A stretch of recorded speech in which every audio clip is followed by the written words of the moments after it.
When angry students force an Indian cabinet minister to resign, it looks like a clear democratic victory.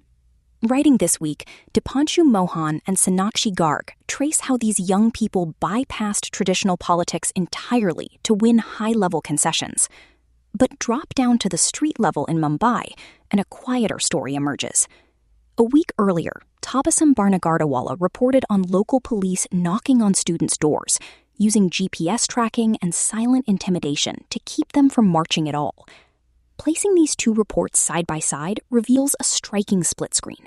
Loud political victories are playing out on the national stage, even as local authorities quietly deploy modern surveillance to ensure those crowds never form in the first place.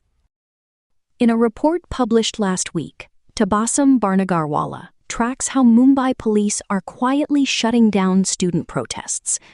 Listen for the highly personal tactics used against teenagers like Preeti Kamble. Officers aren't just clearing crowds from public parks. They are knocking on family doors and sending legal threats over WhatsApp. They even demand that young people share their live GPS locations to prove they are staying home. On July 20, hours after students marching to Parliament were beaten up by the police in Delhi, Mumbai student Preeti Kamble headed to Shivaji Park in the heart of the island city. Kamble, who recently passed her Class 12 exams and is preparing to join college, wanted to demonstrate her solidarity with other students. "A close friend of mine is preparing for the NEET exam," she said, referring to the national-level medical entrance test. The Cockroach Janata Party-led protest in Delhi is demanding that Union Education Minister Dharmendra Pradhan resign for mishandling the national NEET UG exam for seats in medical colleges. Kamble explained, "Her parents have put their entire savings into her education. I decided to show up at the protest site so I could do my bit to ensure she does not face what other NEET students did." But Kamble was detained by the police even before she could reach the protest site or shout any slogans. She was taken to the Kala Chowki police station in the southeastern part of the city. "They took my name, phone number and address and let me go," Kamble said. But the police action did not end there. The next day, Kamble got a call from her local police station in Amboli in northern Mumbai to come and collect a notice issued against her under Sections 37 and 135 of the Maharashtra Police Act that relate to disobeying prohibitory orders and Section 189 of the Bharatiya Nyaya Samhita that relates to unlawful assembly. She visited Amboli police station on Tuesday and waited for 2.5 hours before the police allowed her to leave. On Wednesday, 3 police officials showed up at her door. Only one of them was dressed in uniform, Kamble said. "They insisted that I again go to the police station with them. She said the police would have used physical force had her mother not stepped in." Kamble is not alone. Several young protesters have alleged that the Mumbai police have been using intimidatory tactics to prevent them from attending protests in support of the youth agitation in Delhi that has rattled the Narendra Modi government.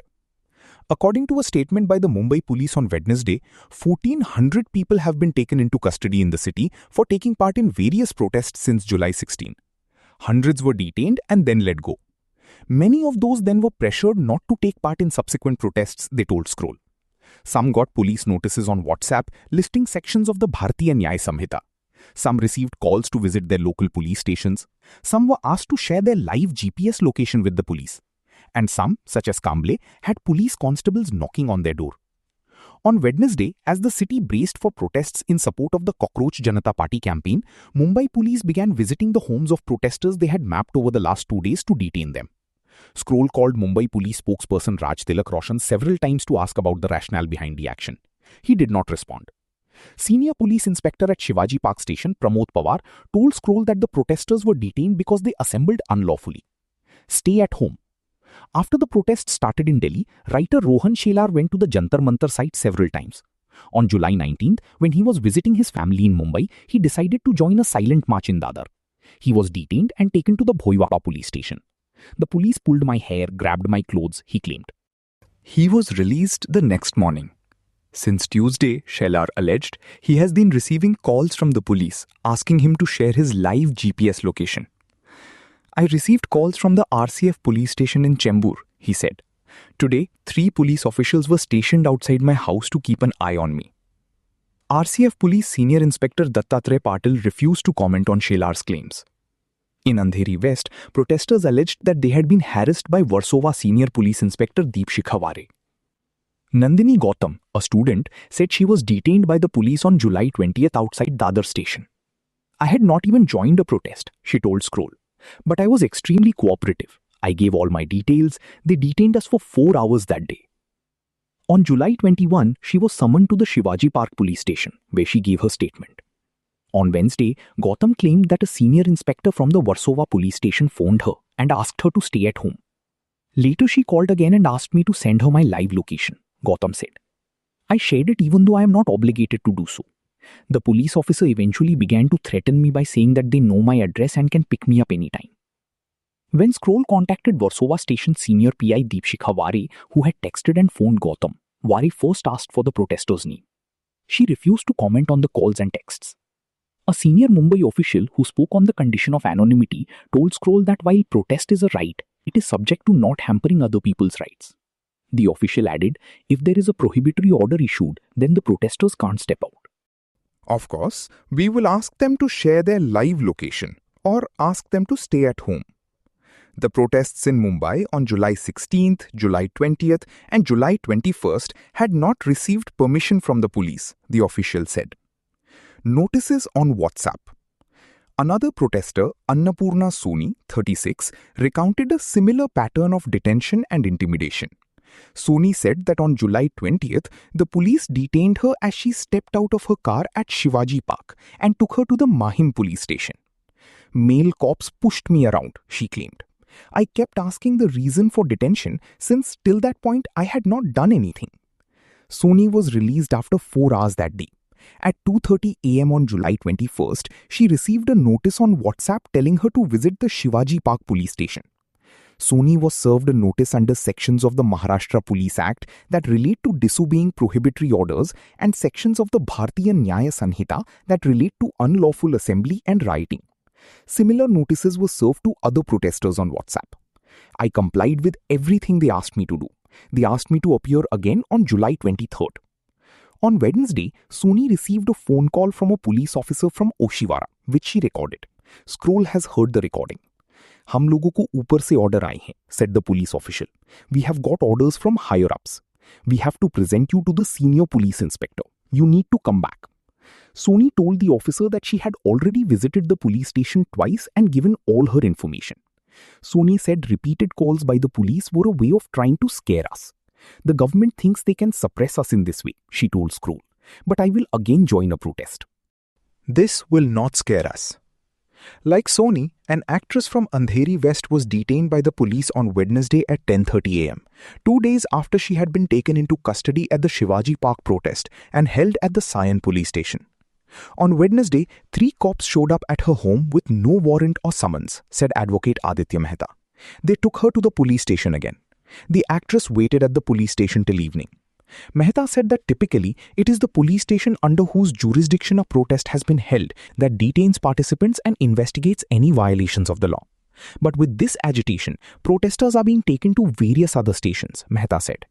After this, the stations under whose jurisdictions the protesters' homes fall are contacting or picking them up later. This is unlike routine protocol, Mehta said. Advocate Samya Korde told Scroll that several protesters to whom she is providing legal aid called her in a panic on Wednesday because the police were demanding that they share their GPS locations at all times. This is to monitor their movement and discourage them from joining the protest, Korde said. Lara Jisani, a human rights lawyer with People's Union for Civil Liberties, said that the latest methods adopted by the Mumbai police are clearly intimidation tactics to scare young students. Police cannot detain people without allowing access to lawyers or pick them up from their homes without a warrant, she said. We have never seen the police act so fast. They are reaching protesters' doorsteps within a day. Jisani told Scroll that the police are trying to scare citizens so that they don't go to protest sites. We have circulated a list of advocates who are helping detain protesters in these cases, she said. We won't be scared. Despite the pressure, students have been defying the police. Anushka Kashibasi, a clinical psychology student, said she has joined the protest to demand a better education system. There has to be accountability, she said. The government is answerable. Kashibasi said that the police detentions will not deter her. On July 21st, she was detained briefly by Shivaji Park police. They took her name, address, phone number and Aadhaar details. As soon as she was released that evening, she returned to the protest site. On Wednesday, the Peasants and Workers' Party held a press conference to demand that the police stop harassing students and drop all charges against them. Activist Amir Qazi claimed that the police had assaulted him on July 16th near Azad Maidan when he was on his way to attend a protest. The way the police are tackling the situation is shocking, he said. They do not care about citizen rights. They are only looking at ways to suppress our protest. On Wednesday, at least 51 people were detained at the RCF police station after attending a protest at Chembur's Ambedkar Chowk. Of them, most were students. 8 were minors, confirmed Senior Police Inspector Dattatreya Patil. John Bright, one of the students, told Scroll that the police did not allow him to meet his lawyer waiting outside. Outside the police station, Advocate Bhagisha Kurani declared that the police action is nothing short of kidnapping. Among the protesters was Uzair Ansari, a 17-year-old, who wanted to offer support to students. His elder brother Faraz told Scroll that they were both detained for 3 hours before being released. Sanchi Bhovar, another protester in Chembur, said she was attending her first protest. "I am in class 11. I am preparing for NEET. And I have no trust in the education system," she said. "That is why I am here." Bhovar added, "We are only demanding a better system. Why are the police acting against us?" Reading Tabassum Barnagarwala, what sticks with you is the quiet, localized pressure. A teenager like Preeti Kamble gets a knock on the door from police just for intending to protest. The state's response looks like a series of small, invisible intimidations, WhatsApp notices and GPS tracking meant to keep individuals off the streets. But turn to Deepanshu Mohan and Sonakshi Garg up next, and you see the exact same protests from a completely different altitude. Where Barnagarwala focuses on the students the police managed to stop, Mohan and Garg look at the sheer digital mass of the ones they couldn't. Read together, the two pieces reveal a striking split screen. Mohan and Garg detail how this movement successfully forced the National Education Minister to resign, bypassing traditional parliament entirely. Yet Barnagarwala's reporting adds a darker shadow to that victory. The national government might be making high-level political concessions to angry students in public, but down on the ground, local police are still quietly deploying surveillance to keep those same students in check. The success Mohan and Garg point to is real, but Barnagarwala shows exactly what kind of friction it had to overcome.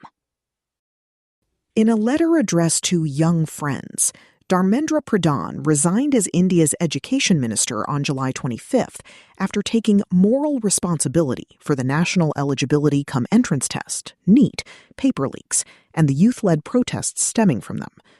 For some, the reason for this untimely ministerial departure, he is the second after MJ Akbar, Junior Minister for External Affairs, to be forced to quit in the Narendra Modi government's 12-year tenure, is framed as protective instead of punitive.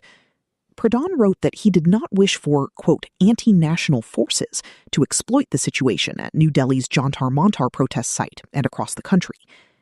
This situation, which Pradhan alluded to, ignited and provided an intriguing churn in India's democratic expression of change, led broadly on two grounds, education and accountability, which otherwise historically carried lesser weight insofar as the citizens are concerned. While there have been resignations by Indian ministers in the past, this recent departure scripted history because of the mobilized force which caused it to happen, not through a court-driven stricture or parliamentary proceeding, but rather because of the unified and relentless voice of Gen Z, comprising mostly students and young professionals. This moment, and the week-long demonstration spearheaded by the Cockroach Janata Party in New Delhi and other Indian cities, call for a deeper introspection into the socio-political circumstances, participants, and events that built a movement on the need for the government to be more accountable for its actions going forward. The significance of the youth-anchored protests lies more in what it has managed to unravel about 21st century Indian political structures, rather than what it has achieved. For instance, social media and the power of virality caused the movement's success. Innumerable reels that spread like contagion through mobile phones overwhelmed the government narrative and response. Videos and social media posts of Ladakh-based engineer and education reformer Sonam Wangchuk's hunger strike, tear gassing of the student protesters, and the violent clashes between police and students turned distant news into a personal invitation to participate. While the epicenter was Jantar Mantar, The shockwaves were felt in states and districts as far off as Maharashtra, Assam, West Bengal, and Telangana. Language of dissent.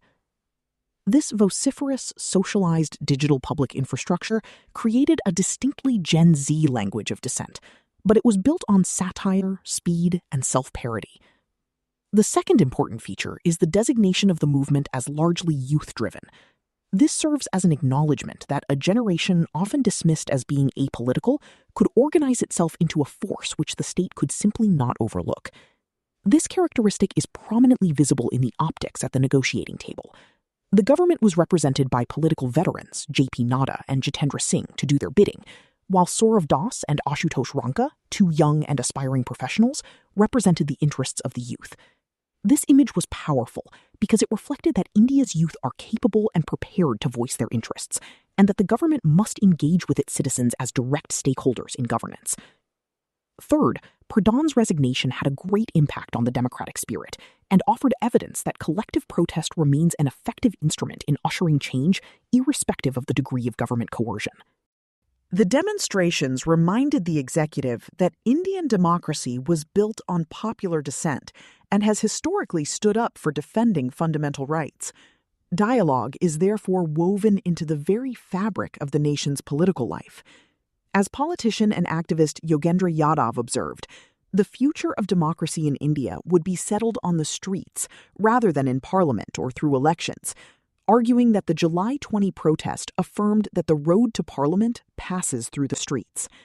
Indeed, the movement placed unprecedented emphasis on securing governmental accountability through non-electoral spaces, highlighting the increasingly central role of public protest in shaping democratic politics beyond the ballot box.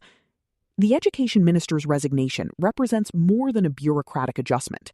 It reaffirms a core democratic principle. Governmental legitimacy depends not only on electoral success, but also on a sustained willingness to respond to citizens' concerns. In a representative democracy, accountability is continuously negotiated through public engagement rather than assumed after an election. Seeking accountability. Education and public accountability lay at the center of the nationwide protests. Although the movement initially gained momentum after Chief Justice Surya Kant's controversial remarks comparing unemployed protesting youth to cockroaches, the immediate catalyst for demands seeking the minister's resignation was the succession of NEET examination paper leaks, student suicides linked to examination pressures, and the widespread mismanagement of the Class 12 board examinations. These events exposed deeper structural anxieties confronting India's youth. The protests reflected growing frustration over declining educational integrity, employment opportunities, and the perceived erosion of meritocratic institutions under the pressures of nepotism, political patronage, and rapid technological change. For many young Indians, these failures represented not isolated administrative lapses, but symptoms of a broader crisis of opportunity. Government accountability, therefore, became the movement's central demand. Public examinations are not merely mechanisms for assessing academic performance. They are institutions through which the state allocates educational access, employment prospects, and social mobility. When these systems lose credibility, the state fails to uphold one of its most fundamental obligations to its citizens. Accordingly, the demand for the education minister's resignation was never simply punitive. It was a broader appeal for institutional responsibility and meaningful reform. While the resignation marks an important political concession, it addresses only part of the crisis. Restoring public confidence will require comprehensive reforms to examination governance, greater institutional transparency, and sustained investment in both education and employment generation. The government's response revealed the limits of its centralized governing strategy.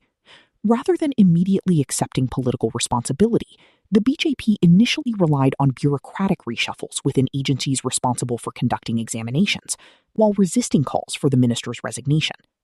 Pradhan's resignation letter similarly avoided acknowledging a direct connection between his departure and the examination controversies.